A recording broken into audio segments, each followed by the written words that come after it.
Presidente, uma honra estarmos aqui os dois representantes do Distrito Federal nessa última sessão, ao lado do amigo também, senador Stevenson, e o senador, senador Paulo, seja bem-vindo, sucesso para o senhor no próximo ano aí. O senhor está substituindo o Lucas Barreto, né? Maravilhoso, um grande companheiro, queridíssimo aqui. Saúde para o Lucas, inclusive, deixar aqui meu carinho também ao senador Lucas. Senhor presidente, senhoras senadoras e senhores senadores, chegamos ao final do ano de 2019, o que significa o encerramento do meu primeiro ano de mandato como senadora da República.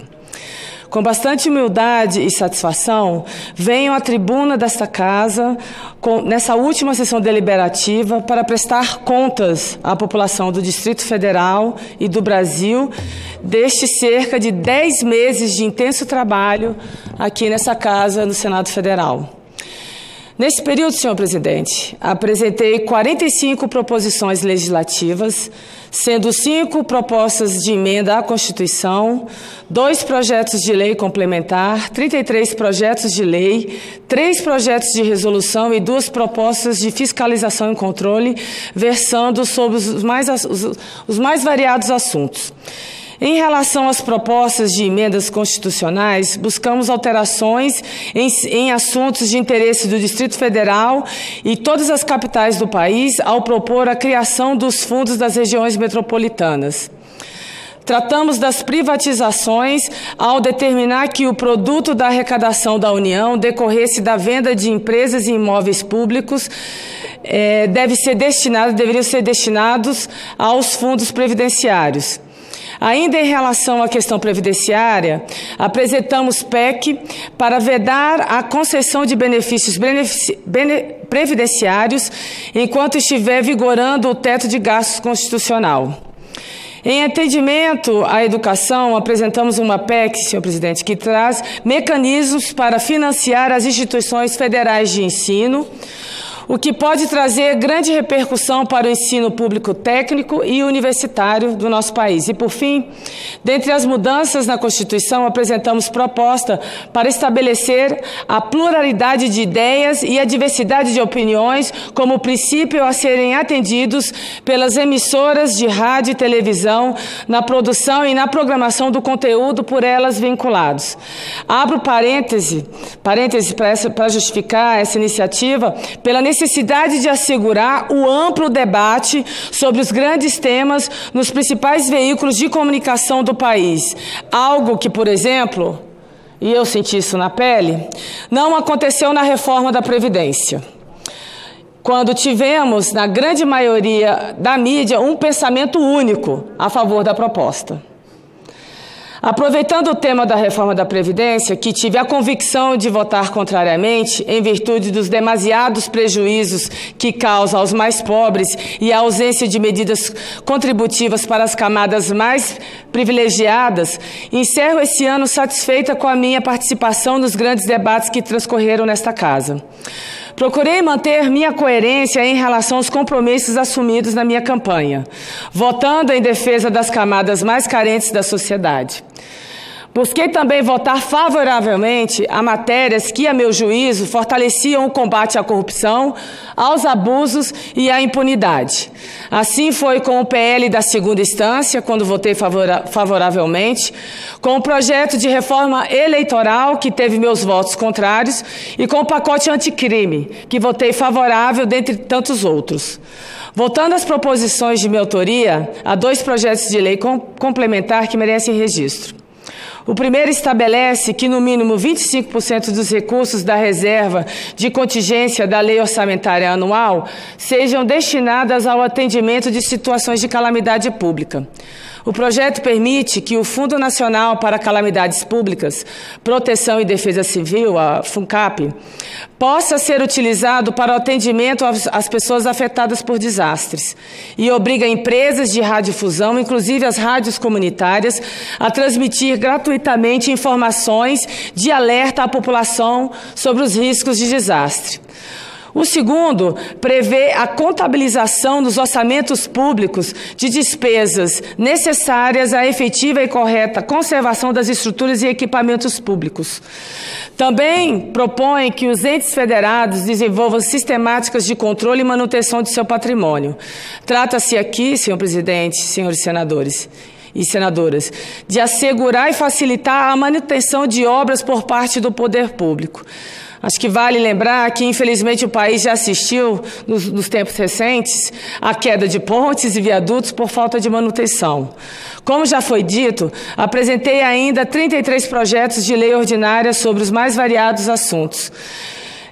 Dividindo em temas, para não precisar detalhar todos os projetos, e desde já convidando aqui a todos que entrem na minha página e no site do Senado, conheçam cada uma delas, chamo a atenção para os seguintes assuntos abordados: a defesa da mulher, o aperfeiçoamento do esporte nacional, a transparência na administração pública, os direitos das crianças e dos adolescentes, a defesa do DF, do Distrito Federal, nossa Brasília, a melhoria da mobilidade urbana, a melhoria da educação pública, o fortalecimento da segurança pública, os direitos do trabalhador e o atendimento à saúde.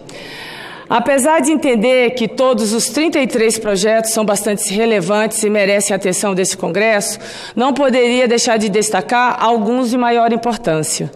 Trata-se do caso do PL 550, que hoje está na Câmara, já foi pautado umas 10 vezes, enfim, não conseguimos ter a votação nesse finalzinho de ano, mas tenho esperança que, iniciando já o próximo ano legislativo, a Câmara, essa casa dê respostas, que altera a Lei 12.334, de 20 de setembro de 2010, para reforçar a efetividade da Política Nacional de Segurança das Barragens, oferecendo à população proteção contra desastres, como os que aconteceram em Mariana e agora, início de janeiro, um ano de Brumadinho. E o PL 2832 de 2019, que institui o Programa de Modernização da Gestão no Esporte, o PROESP, com a finalidade de sanear as dívidas e aumentar a governança e a transparência nas entidades esportivas. Além das proposições apresentadas, tive a honra de ser designada relatora de mais de 100 proposições ao longo do ano nessa casa, sendo que a absoluta maioria já teve encaminhamentos. 16 dessas relatorias foram transformadas em normas jurídicas, como é o caso dos PLs 13.827, 13.880, 13.894, promovendo aperfeiçoamentos na Lei Maria da Penha para beneficiar mulheres vítimas de violência doméstica em nosso país. E ainda as leis 13.850, que altera as competências no primeiro grau de jurisdição no Distrito Federal para criar a vara de execução de títulos extrajudiciais e de conflitos arbitrais e modificar as competências da vara da Fazenda Pública. E o 13.912, que determina que a torcida organizada, que em evento esportivo promover tumulto, praticar ou incitar violência ou invadir local restrito aos competidores, árbitros, fiscais, dirigentes, organizadores ou jornalistas, será impedida, assim como seus associados ou membros, de comparecer a eventos esportivos pelo menos no prazo de até 5 anos. 11 dessas relatorias foram aprovadas no Senado e enviadas para a Câmara dos Deputados, com destaque para o PLS 769, de autoria do senador José Serra, que restringe o consumo e veda a propaganda de tabaco. Foi um momento muito especial para mim, até porque nós estamos falando de José Serra, ministro, uma figura política muito forte dentro dessa casa, e eu tive o prazer, como jovem senadora, de relatar um projeto com um tema tão polêmico, né, tabaco, né, e que hoje busca, né, de alguma forma, ludibriar de todas as formas, com cigarros saborizados, narguilé, a nossa população jovem. Então, fiquei muito feliz com a aprovação né, de ter sido relatora desse projeto do senador José Serra. 12 outros relatórios foram aprovados e seguem tramitando aqui no Senado. E 25 estão prontos para deliberação no plenário do Senado ou nas comissões permanentes dessa Casa. Todo esse trabalho seguramente se deve ao fato de integrar como titular ou suplente, nada mais, nada menos que 13 comissões e subcomissões, destacando a presidência da Subcomissão Permanente sobre Esporte, Educação Física e Formação de Categorias de Base.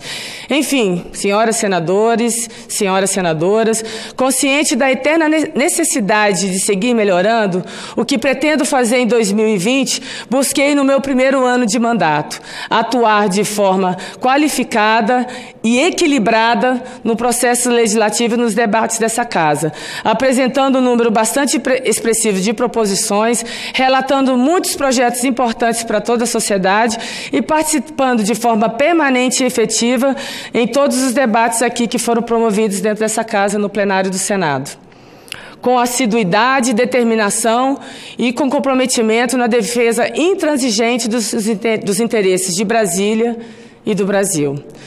Agradeço a todos os meus pares pela acolhida nesse primeiro ano de mandato, pela paciência e pela atenção para com esta senadora novata. Agradeço a todos os servidores, funcionários, comissionados e terceirizados da Casa pela educação, pela gentileza, pelo carinho que dispensaram a mim ao longo de todo esse ano. O sentimento que eu tenho finalizando esse ano aqui é de muita, muita mesmo gratidão. Agradeço especialmente, não poderia deixar aqui de agradecer a minha equipe, a toda ela que tanto contribuiu para que eu possa chegar ao fim desse ano com a sensação de dever cumprido, sabendo que há muito a fazer e melhorar, mas que temos a condição para tanto. Aliás, tenho a convicção de que podemos fazer sempre mais e melhorar com certeza para o próximo ano, e assim faremos. Encerro desejando a todos, ao nosso país, as minhas orações de que tenhamos... Eu estava ouvindo, senhor presidente, os pronunciamentos de todos os nossos amigos aqui da Casa. Eu acho que o sentimento ele é igual em todos nós, né? De sabermos que fizemos um bom trabalho legislativo na Casa, mas que, com certeza, 2020 nós teremos grandes desafios. A sociedade espera isso desse parlamento, sem muitas paixões, sem agressões. Eu acho que o parlamento aqui tem que dar exemplo para a sociedade, tem que entender quais são as pautas que são fundamentais, independente de ideologia. E nessa minha caminhada eu tenho tentado trabalhar nesse sentido. Fazer o meu trabalho com compromisso.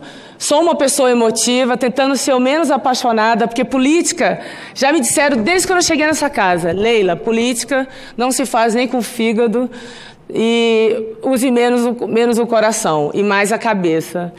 Ainda não percebi em mim que eu possa conseguir fazer política sem estar com o coração à frente. A gente decide muita coisa aqui dentro dessa Casa e a gente tem que, toda vez que a gente decidir, que a gente estiver decidindo, a gente tem que colocar assim o coração, se pôr no lugar das pessoas, porque são a vida dessas pessoas, são a vida da população desse país que a gente está decidindo o futuro de todos eles. Então, acredito que eu não sei quanto tempo terei na política, mas eu vou sempre agir com o coração. Então, desculpa a minha emoção, você me emociona. Dizer que a minha emoção é uma emoção assim de ufa. Chegamos ao final do ano entregando alguma coisa, porque o que eu aprendi na minha vida é que para o sucesso não existe atalho, nem para a excelência. O caminho para você desenvolver um bom trabalho, para você entregar e para você ganhar a confiança das pessoas e até o respeito, é trabalho. Então, eu trabalho muito. Eu sou uma pessoa que fui forjada no barro daqui da terra vermelha aqui do Planalto, e eu aprendi com os meus pais que tem que trabalhar todo dia, acordar com disposição e mobilizar as pessoas que estão ao seu lado para que elas entendam o seu espírito, entendam o sentido de você estar aqui. Então, eu agradeço muito à população do Distrito Federal pela confiança, agradeço também a generosidade de todos vocês e que venha 2020.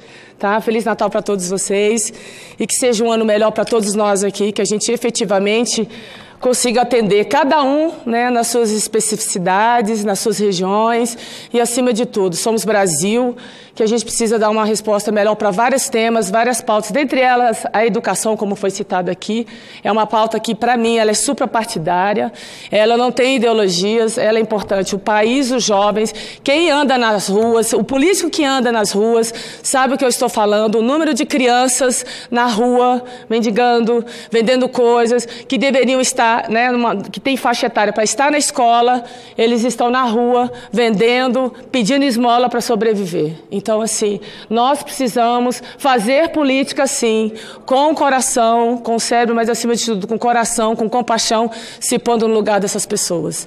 Obrigada a todos. Feliz 2020. Doutora Leila, quero só também, né, dizer da minha alegria e honra compartilhar o mandato com Vossa Excelência. Obrigada. E aqui a gente sempre coloca a nossa cidade acima dos interesses partidários. Com certeza. Então, só para dizer que para mim foi uma honra muito grande. Vamos continuar trabalhando juntos em prol. E foi, olha, até aproveitar, Exalci, né, e dizer que vivemos uma campanha árdua, sangrenta, que todo mundo aqui sabe, assim eu sempre falo para as pessoas. No início eu cheguei nessa casa tímida, ainda procedo de uma certa timidez, mas eu posso olhar nos olhos de todos os senadores aqui e dizer, eu entrei pela mesma porta e enfrentei o mesmo desafio, o mesmo teste que todos vocês, que todos nós aqui. Então é muito bacana mesmo compartilhar esse dia a dia, não só com você, quanto com o Reguf, e acima de tudo, com todos os senadores aqui, que tem senadores aqui que eu tenho muito respeito, todos que estão aqui, muito respeito, pela história. E são pessoas que eu gosto de ouvir, vejo muitos os projetos, vejo a biografia deles, porque eu acho importante. Para quem está vindo, tem que entender da história, para não se repetir o errado, se copiar e compartilhar e fazer o certo, que vem dando certo, e, acima de tudo, organizar e planejar o futuro. E nós estamos precisando fazer isso. Então, é um prazer, quero te dizer isso, assim, em rede nacional, que também esse primeiro ano foi muito bom compartilhar essa casa com vocês, esses trabalhos aqui. Obrigado, né? Valeu.